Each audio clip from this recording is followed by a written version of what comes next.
Hello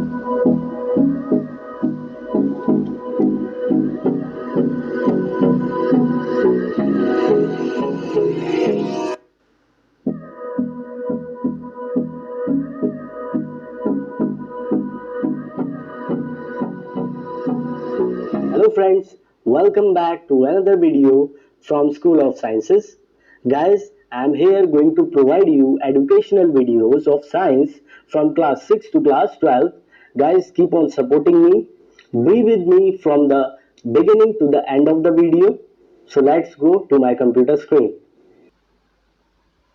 So students, today we are going to discuss chemical reaction and equations of class 10th. Student मेरे साथ इस video में and तक बने रहिए और हम इस यूनिट को अच्छे से डिस्कस करेंगे। ओके, चलिए students, the very first thing comes in our mind when we talk about chemical reactions, student, that it is a process when certain set of chemical substances are transformed into another chemical substances. एक chemical substance किसी दूसरे chemical substance में change हो जाता है, right student, but this change does involve the change in position of atoms की position change हो जाती है, राइट स्टूडेंट। एटम्स की पोजीशन चेंज होने की वजह से, एटम्स में रीअरेंजमेंट होने की वजह से ये केमिकल रिएक्शन पॉसिबल होती है। ऐसा नहीं है कि कोई नया एटम, कोई नया एलिमेंट, कोई नया सबस्टेंस ड्यूरिंग केमिकल रिएक्शन बनता हो, बट रीअरेंजमेंट ऑफ एटम्स और इलेक्ट्रॉन्स होता है, राइट स्टूडेंट। अब आपको क्लियरली समझ में आ गया होगा what a chemical reaction is, where rearrangement of atoms takes place और नए केमिकल बॉन्ड्स की फॉर्मेशन होती है। नए केमिकल बॉन्ड्स केमिकल रिएक्शन में स्टूडेंट्स बनते हैं, right. Let's move on to another thing students. इन केमिकल रिएक्शंस को हम अपनी डेली लाइफ में भी देख सकते हैं, जैसे कि for example in cooking, in respiration student, आपको पता है कि रेस्पिरेशन के केस में हमारी बॉडी के अंदर जो कार्बन सोर्स होता है, जैसे कि ग्लूकोज, वो कार्बन सोर्स रिएक्ट करता है ऑक्सीजन के साथ रिएक्ट करने के बाद हमारी बॉडी में एनर्जी प्रोवाइड करता है student.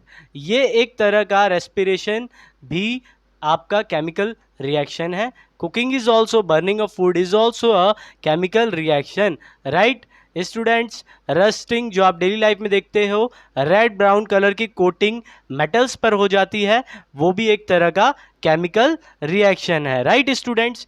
And the formation of curd, जहाँ पे मिल्क के अंदर प्रेजेंट जो प्रोटीन है केजिन, उस प्रोटीन को लैक्टोबैसिलस बैक्टीरिया कन्वर्ट कर देते हैं कर्ड में, वो भी एक तरह का केमिकल रिएक्शन है स्टूडेंट। केमिकल रिएक्शन जब भी होगा तो कुछ इंडिकेशंस हमें दिखाई देंगे।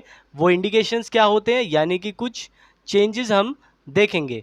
These changes are students, first change in colour, colour change हो जाएगा स्टूडेंट जब भी कोई केमिकल रिएक्शन होगी हमारे रिएक्टेंट्स का, right student. Then the second thing is evolution of gas, gas evolve करेगी किसी गैस, जैसे फॉर एग्जांपल इधर बर्निंग हो रही है, यहाँ पे कौन सी गैस, अगर हम किसी फॉसिल फ्यूल को बर्न करते हैं तो कौन सी गैस प्रोड्यूस होती है, CO2 with other gases, but CO2 is the major gas, right.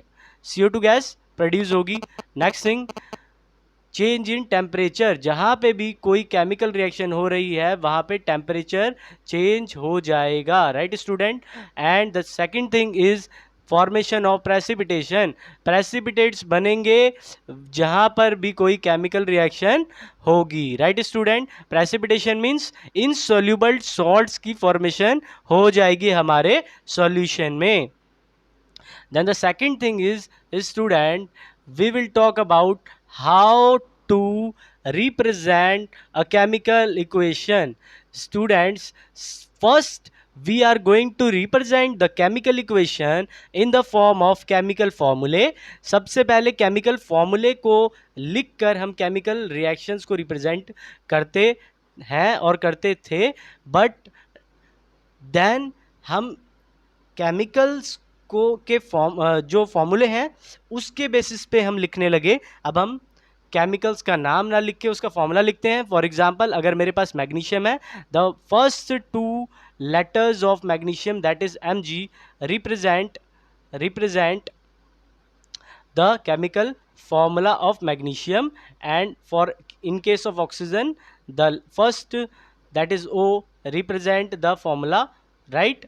And in case of magnesium oxide, MgO represent the formula. Okay students, तो इस तरीके से हम क्या करते हैं, रिप्रेजेंटेशन करते हैं हमारे केमिकल्स का. नाउ स्टूडेंट, जब भी हम इस केमिकल इक्वेशन और वर्ड इक्वेशन को लिखते हैं स्टूडेंट्स, इसमें हमेशा हम एक एरो का यूज़ करते हैं, जो एरो राइट हैंड साइड में अपना हेड हमेशा प्लेस करेगा, और लेफ्ट हैंड साइड में स्टूडेंट्स हम रिएक्टेंट्स को लिखेंगे. इनके right hand side we will write the product, और हमेशा एक प्लस का साइन, एडिशन का साइन रिएक्टेंट एंड प्रोडक्ट के बीच में रहेगा. Now student, skeletal equation reaction की अनबैलेंस हो सकती है कई बार. जरूरी नहीं कि ऑलवेज स्केलेटल इक्वेशन में भी बैलेंस, बट इक्वेशन को बैलेंस करना बहुत ज़्यादा ज़रूरी है to satisfy the law of mass action, because law of mass action हमारा ये कहता है कि mass can neither be created nor be destroyed. जितना मास हमने प्रोडक्ट में लिया है उतना ही मास हमें रिएक्टेंट में मिलेगा. तो उसके अकॉर्डिंग हमें अपनी इक्वेशन को हमेशा बैलेंस करना पड़ता है. But all skeletal equations are not necessarily balanced. जरूरी नहीं है कि हमेशा बैलेंस्ड ही मिलेंगी, राइट स्टूडेंट? फॉर एग्जांपल आप इधर देखो H+O H2O, यहाँ पे 1 मॉलिक्यूल है हाइड्रोजन का, 1 मॉलिक्यूल है ऑक्सीजन का, बट राइट हैंड साइड में 2 मॉलिक्यूल है हाइड्रोजन के एंड 1 मॉलिक्यूल है ऑक्सीजन का. तो it is not a balance equation, right? But it is a skeletal equation. Okay, balance chemical equation अब क्या होती है हमें ये देखना है, right students? Balanced chemical equation occurs when the number of different atoms of elements in reactant sides and product sides are equal.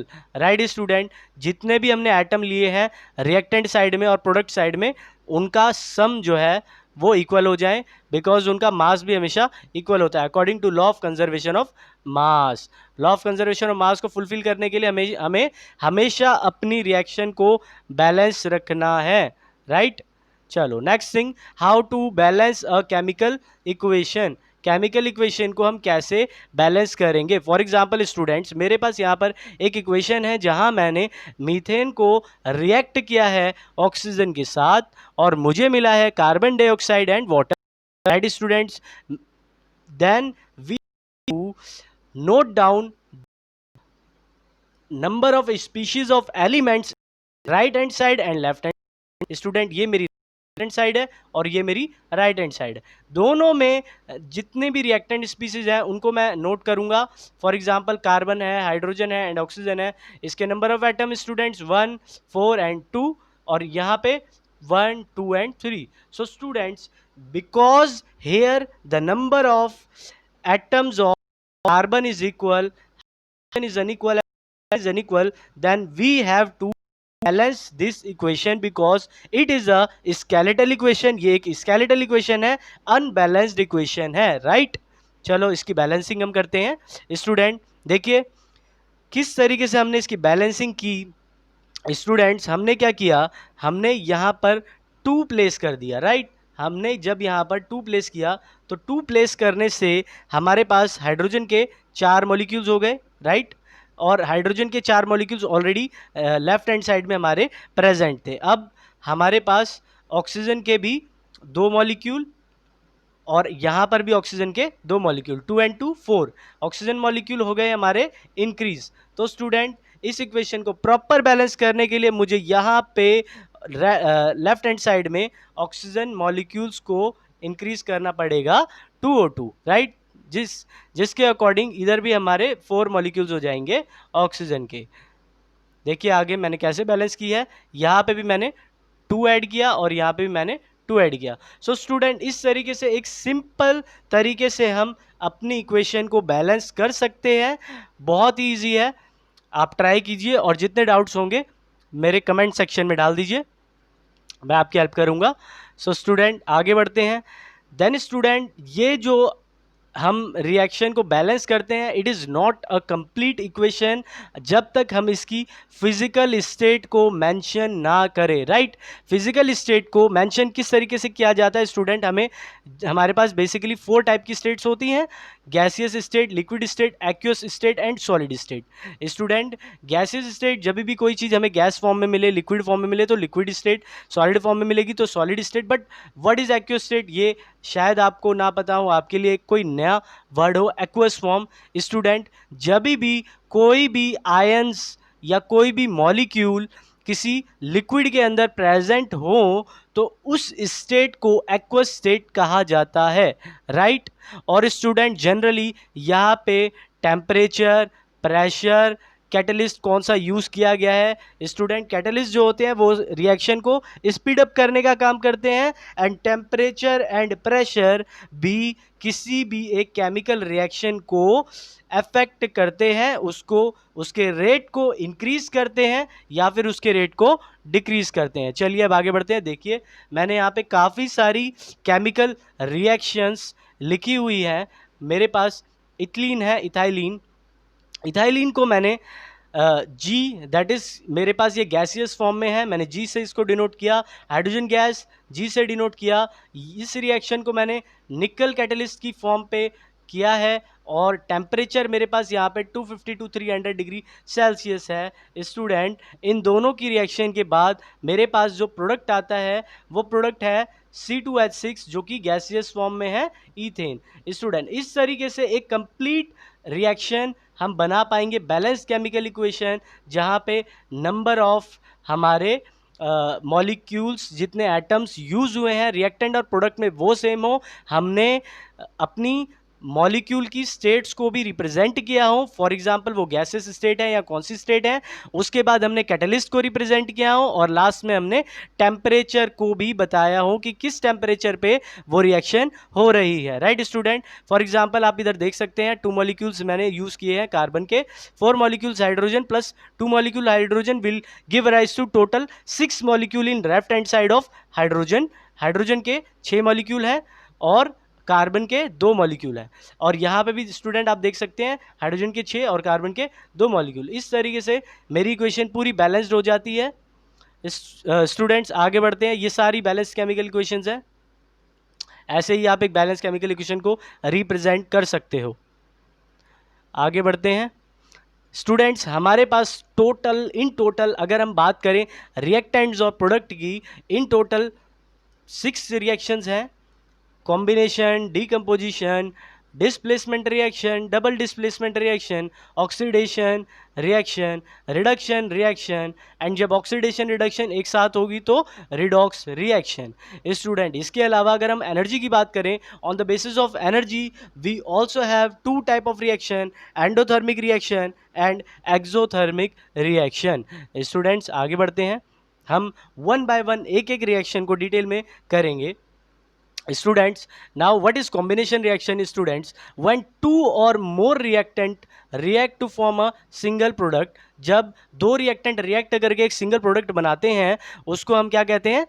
Combination reaction. Students, you can note, write it down that when we react carbon with oxygen we will have to carbon dioxide as a product. Student, यहाँ पर हमारा carbon solid form में था, oxygen gaseous form में थी और CO2 जो कि एक गैसियस फॉर्म का प्रोडक्ट हमें मिला, और ये इक्वेशन हमारी पूरी बैलेंस्ड है। आगे बढ़ते हैं, decomposition reaction. Students, now when a single product break down to produce more than 2 products, तो ऐसी रिएक्शन को हम डीकम्पोजिशन रिएक्शन कहते हैं। और अगर हमें किसी भी रिएक्टेंट्स को ब्रेक डाउन करना है तो हमें एनर्जी सप्लाई करनी पड़ेगी। एनर्जी हम किसी भी फॉर्म में सप्लाई कर सकते हैं, हीट की फॉर्म में, इलेक्ट्रिसिटी की फॉर्म में और लाइट की फॉर्म में। तीनों फॉर्म में हम एनर्जी को सप्लाई कर सकते हैं, राइट। चलो आगे बढ़ते हैं स्टूडेंट्स। नाउ अगर मैं एनर्जी सप्लाई करता हूँ डीकम्पोजिशन रिएक्शन के लिए in the form of electricity, तो उसको हम इलेक्ट्रोलिसिस भी कहते हैं, मीन्स स्प्लिटिंग और decomposition of a reactant in the presence of electricity, right students. चलिए मैंने यहाँ पे क्या किया, इलेक्ट्रिक करंट प्रोवाइड किया एक रिएक्टेंट को और उसका इलेक्ट्रोलाइज करवाया है स्टूडेंट्स। मेरा वो रिएक्टेंट है 2H2O। स्टूडेंट्स यहाँ पर हमें थोड़े से एसिड की रिक्वायरमेंट भी होती है। थोड़ा सा एसिड जो रहेगा वो प्रोटोनेशन का काम करेगा और इस रिएक्शन को स्पीड अप करेगा स्टूडेंट्स, क्योंकि एसिडिक कंडीशन में जो हमारा इलेक्ट्रोलिसिस होता है वो जल्दी होता है। In case of acidic condition जब हमने इसको इलेक्ट्रोलाइज किया, water molecule will break down into 2H2 और O2, that is hydrogen gas and oxygen gas. Students due to charges, हमारा हाइड्रोजन जिसके ऊपर पॉजिटिव चार्ज है, ऑक्सीजन जिसके ऊपर नेगेटिव चार्ज है, वो सेपरेट हो जाएंगे एनोड और कैथोड में, राइट। चलिए अब आगे चलते हैं। थर्मल डिकम्पोजिशन स्टूडेंट्स, अगर मैं डिकम्पोजिशन करूं यानी ब्रेक डाउन करूं किसी भी रिएक्टेंट का, बट यहाँ पे मैं क्या कर रहा हूँ, एनर्जी प्रोवाइड कर रहा हूँ, thermal energy that is heat energy. Heat energy को प्रोवाइड जब मैं करूँगा तो मेरा कोई भी रिएक्टेंट ब्रेक डाउन हो सकता है। जैसे कि एग्जांपल मैंने यहाँ पे कैल्शियम कार्बोनेट इसको रिएक्ट किया, हीट किया, यहाँ पर हीट करते ही मेरा ये रिएक्टेंट ब्रेक डाउन हो गया और मुझे मिला कैल्शियम ऑक्साइड, जो कि हम मार्केट से लेके आते हैं, जिसे हम लाइम भी कहते हैं, और मुझे मिला carbon dioxide gas. Very simple reaction जहाँ पे हमने डिकम्पोजिशन किया है thermally. Next reaction, next is photochemical decomposition. In case of photochemical decomposition students, हम हमेशा लाइट एनर्जी प्रोवाइड करते हैं, that is sunlight. Sunlight energy provide करके, एग्जाम्पल मेरे पास यहाँ AgBr that is silver bromide break down हो गया है सिल्वर मेटल में एंड ब्रोमीन गैस में। ब्रोमीन गैस जो कि एक गैस है और वो हमें इवॉल्व हो गई है बाहर, राइट। स्टूडेंट्स हम आगे बढ़ते हैं। नेक्स्ट जो है हमारा रिएक्टिविटी सीरीज है, क्योंकि अब हम ऐसी रिएक्शन देखने वाले हैं जहां पे एक मेटल दूसरे मेटल को डिस्प्लेस करने वाला है, तो इसके लिए आपको रिएक्टिविटी सीरीज पता होनी चाहिए। स्टूडेंट इस रिएक्टिविटी सीरीज को अच्छे से याद करना। यहाँ पे स्टूडेंट हाईली रिएक्टिव एलिमेंट जो है वो के दैट इज पोटाशियम है, देन सोडियम है। It is a reactivity series जहाँ पे रिएक्टिविटी इनकी डिक्रीज हो रही है, राइट स्टूडेंट। सबसे ज़्यादा पोटाशियम की, देन सोडियम, कैल्शियम, इस तरीके से ये नीचे की साइड जो है आपकी डिक्रीज हो रही है, और सबसे लीस्ट रिएक्टिव में आपका रहेगा gold, silver, like this elements. ये रिएक्टिविटी सीरीज आपको अच्छे से याद करनी है ताकि आप जितने भी डिस्प्लेसमेंट रिएक्शन है उनको इजीली सॉल्व आउट कर पाओ। आगे बढ़ते हैं student. Now what is displacement reaction? A displacement reaction is a reaction where one metal displaces another metal because of its high reactivity. अपनी हाई रिएक्टिविटी की वजह से डिस्प्लेस कर देता है। एग्जाम्पल स्टूडेंट मैंने यहाँ लिया है जिंक, जो कि सॉलिड स्टेट में है, उसको रिएक्ट किया है CuSO4 कॉपर सल्फेट सोल्यूशन के साथ, तो मुझे ZnSO4 का सोल्यूशन मिला और कॉपर के आयंस रिलीज हो गए सॉलिड स्टेट में, राइट। बहुत ही सिंपल रिएक्शन है। मैंने क्या किया, जिंक को रिएक्ट किया कॉपर सल्फेट सॉल्यूशन के साथ। Students now my next reaction is reaction of AgNO3 that is silver nitrate with zinc, जहां पर मुझे सिल्वर इजीली एक्सट्रैक्ट हो गया है, रिप्लेसेस हो गया है बाय जिंक, क्योंकि जिंक की यहाँ पे रिएक्टिविटी जो थी सिल्वर से ज़्यादा थी due to its high reactivity. Student आगे बढ़ते हैं। डबल डिस्प्लेसमेंट रिएक्शन स्टूडेंट, यहाँ पे क्या होता है, यहाँ पे दोनों आयन एक दूसरे की पोजीशन को रिप्लेस कर देते हैं, जिस वजह से स्टूडेंट्स यहाँ पे हम प्रेसिपिटेट्स को देख पाते हैं, और इस रिएक्शन को हम जनरली प्रेसिपिटेशन रिएक्शन भी कहते हैं, क्योंकि आयंस का प्रेसिपिटेट बन जाता है, एक सॉल्ट हमारा प्रेसिपिटेट डाउन हो जाता है। फॉर एग्जांपल मैंने यहाँ पे लिया BaCl2 उसको रिएक्ट किया Na2SO4 के साथ, तो मुझे मिला BaSO4 बैरियम सल्फेट सॉल्यूशन और NaCl। NaCl as a salt precipitate down हो जाएगा, प्रेसिपिटेट डाउन हो जाएगा, उसकी पीपीटी बन जाएगी। This reaction is a precipitation reaction और डबल डिस्प्लेसमेंट रिएक्शन भी हम इसको कहेंगे, राइट। आगे बढ़ते हैं। देखिए इस रिएक्शन में आप क्लियरली प्रेसिपिटेट्स देख सकते हैं AgCl के, आपको क्लियरली प्रेसिपिटेशन दिख रहे हैं।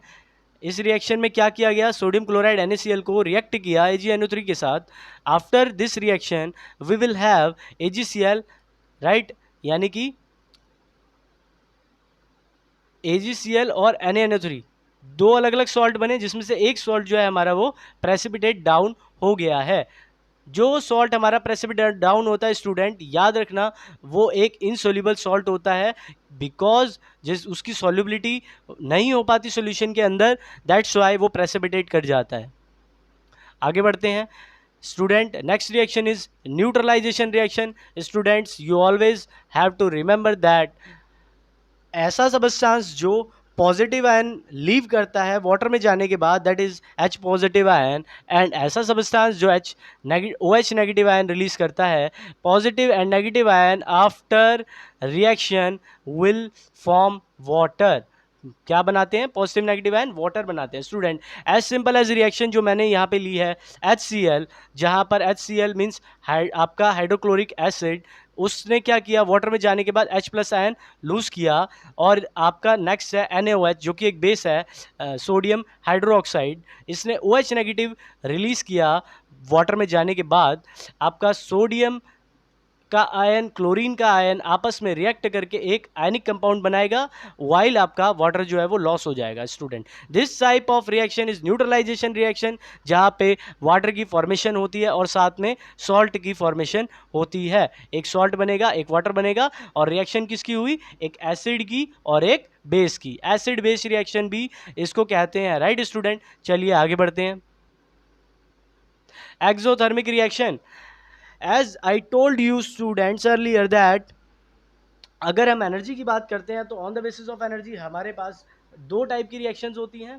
वो दो टाइप की reactions endothermic and exothermic. In case of exothermic reaction student, energy हमेशा लिबरेट होती है, यानी कि रिलीज होती है। ऐसी रिएक्शन जहाँ पे एनर्जी रिलीज होगी उसको हम क्या कहेंगे, एंड एक्सोथर्मिक रिएक्शन, राइट। बल्कि एंडोथर्मिक में उसका अपोजिट होगा। अपोजिट मीन्स वहाँ पे एनर्जी आपको देनी पड़ेगी। The reaction has to absorb the energy. Student एक रिएक्शन यहाँ पे दे रखी है, आयरन की रिएक्शन करवाई है वाटर के साथ, Fe2O3, एक तरह की ये आपकी कोरोजन की रिएक्शन है। इस रिएक्शन के दौरान आपको एनर्जी देनी पड़ी in the form of heat, right. बहुत सिंपल रिएक्शन आपकी। आगे बढ़ते हैं।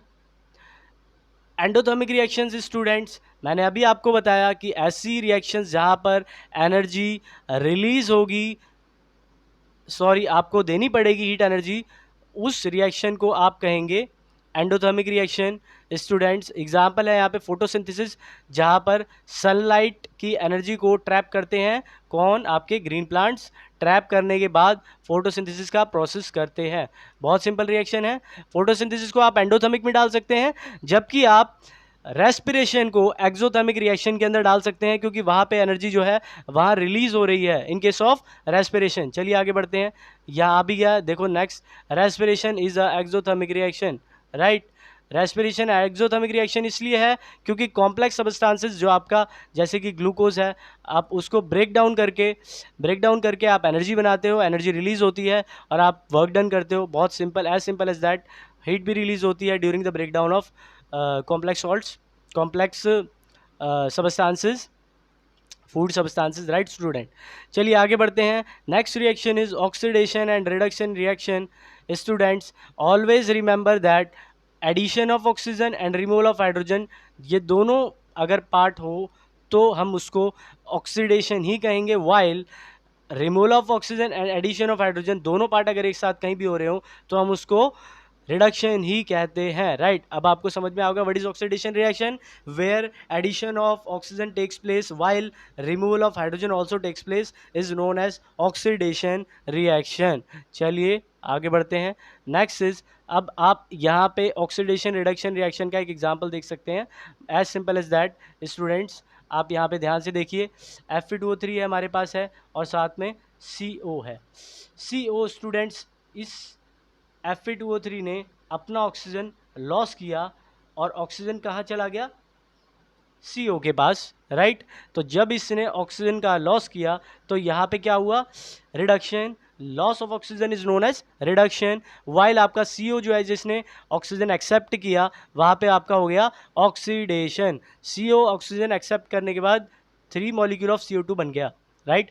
चलिए, oxidising agent and reducing agent, वो एजेंट जो अपने आप को रिड्यूस करके दूसरे को ऑक्सीडाइज कर दें उसको ऑक्सीडाइजिंग एजेंट कहा जाता है, और जो अपने आप को ऑक्सीडाइज करके दूसरे को रिड्यूस कर दे वो रिड्यूसिंग एजेंट होता है। फॉर एग्जांपल स्टूडेंट, यहाँ Fe2O3 ने क्या किया, रिडक्शन किया, रिडक्शन करके Fe2Fe बन गया, तो ये अपने आप में क्या है, ऑक्सीडाइजिंग एजेंट। आप समझ गए होंगे, जो दूसरे को रिड्यूस कर, जो खुद रिड्यूस हो जाएगा वो ऑक्सीडाइजिंग एजेंट होगा, as simple as that. Next thing is corrosion. Student आपने डेली लाइफ में कोरोजन बहुत ज़्यादा देखा होगा, ये हमेशा सिर्फ और सिर्फ आयरन पे नहीं लगता, उसके अलावा कॉपर पे भी लगेगा, सिल्वर पे भी लगेगा। मोस्ट ऑफ द मेटल्स जो है वो उन पे कोरोजन लगता है, ऑक्साइड्स की फॉर्म में, हाइड्रो ऑक्साइड्स की फॉर्म में और सल्फाइड्स की फॉर्म में, राइट। अभी जो आपका ये कोरोजन है स्टूडेंट्स, इससे प्रिवेंट करने के लिए हमारे पास काफ़ी ऐसे डिफरेंट मेथड्स हैं। फॉर एग्जांपल हम पेंटिंग करते हैं, आपने देखा होगा, नॉर्मली हम पेंटिंग करते हैं, ऑयलिंग करते हैं, ग्रीजिंग करते हैं, गैल्वनाइजेशन करते हैं, एनोडाइजिंग करते हैं। गैल्वनाइजेशन मीन्स स्टूडेंट्स हम एक प्लेटिंग कर देते हैं, इलेक्ट्रोप्लेटिंग भी कहते हैं गैल्वनाइजेशन को, जिससे रस्ट जो है वो इजीली नहीं लग पाता, राइट। ऐसे मटेरियल की कोटिंग करते हैं जो इजीली कोरोड नहीं हो पाता। Next thing students, rancidity.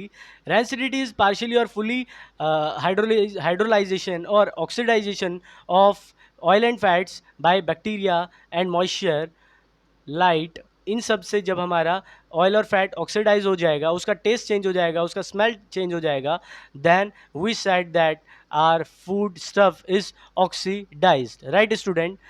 Student rancidity का एक एग्जांपल मैंने यहाँ दिखाया, ब्रेड में जो है रैंसिडिटी लगी हुई है, रैंसिड हो गई है ब्रेड हमारी काफ़ी ज़्यादा। स्टूडेंट रैंसिडिटी से प्रिवेंट करने के लिए, प्रोटेक्ट करने के लिए अपने फूड सब्सटेंसेस को हम क्या करेंगे, we have to protect our substances और keep it up in containers जहाँ पे इजीली लाइट पेनिट्रेट ना कर पाए, लाइट ना पहुँच पाए, जो हीट अप ना कर पाए। एंड नेक्स्ट थिंग इज़ हमें नाइट्रोजन गैस का यूज़ करना पड़ता है। नेक्स्ट, नाइट्रोजन गैस जो होती है वो ऑक्सीजन को आने नहीं देती और एक तरह से वो प्रिवेंट करके रखती है हमारे फूड स्टफ़ को। और नेक्स्ट थिंग इज़, अगर हमें नेचुरल एंटीऑक्सीडेंट्स यूज़ करने हैं, जो कि हमारा विटामिन सी है, vitamin B, carotene, vitamin E, इनको हम यूज़ करते हैं नॉर्मली फूड स्टफ़ में, जिससे हम रैंसिडिटी के डैमेज को डिक्रीज कर पाते हैं, मिनिमाइज कर पाते हैं। And student some artificial antioxidants we also have, which is one example is butylated hydroxy toluene. ये एक तरह का आपका आर्टिफिशियल एंटीऑक्सीडेंट्स है। स्टूडेंट इस वीडियो के लिए इतना ही। हम इस वीडियो के आगे इस यूनिट के क्वेश्चन आंसर्स को स्टडी करने वाले हैं, तो मेरे साथ बने रहिए और आगे हम और अच्छी वीडियोस लेके आते रहेंगे।